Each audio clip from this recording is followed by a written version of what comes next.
You know, when elected officials talk about trade, they often promote exports as an inherently good thing. But imports? Well, not so much. Now, that characterization leads people to suspect that imports are a problem, and somehow Americans would be better off if we were to import fewer goods and services from abroad. Before we jump to a conclusion, let's look at what the United States imports from other countries.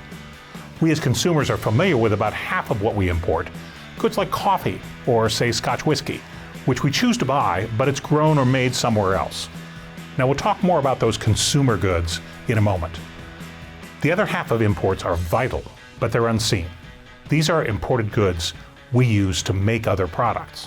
According to the U.S. Department of Commerce, just over half of all U.S. imports are orders from U.S. firms, that is manufacturers, for equipment, supplies, raw materials, ingredients, and other so-called intermediate components. Manufacturers take those materials and turn them into finished products.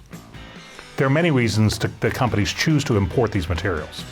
The material or equipment they need might not be readily available from a domestic source, or perhaps it's not available in enough quantity, or it isn't made to exactly the right specification.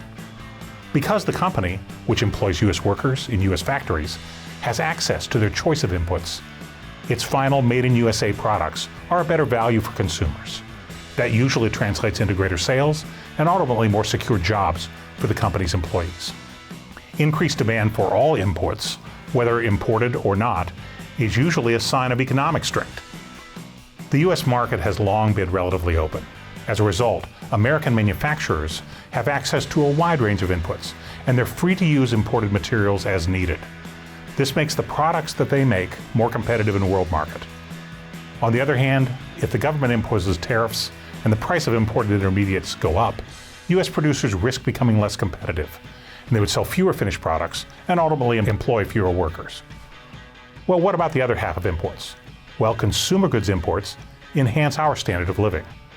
Imported consumer goods, from electronics to clothing to jewelry, give we consumers more choices and a greater variety among the things we buy. And don't forget imported food.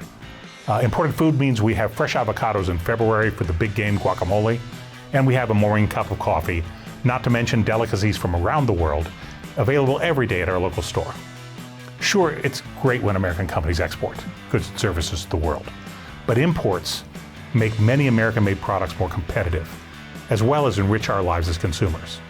Imports are part of the secret sauce of what makes our economy strong.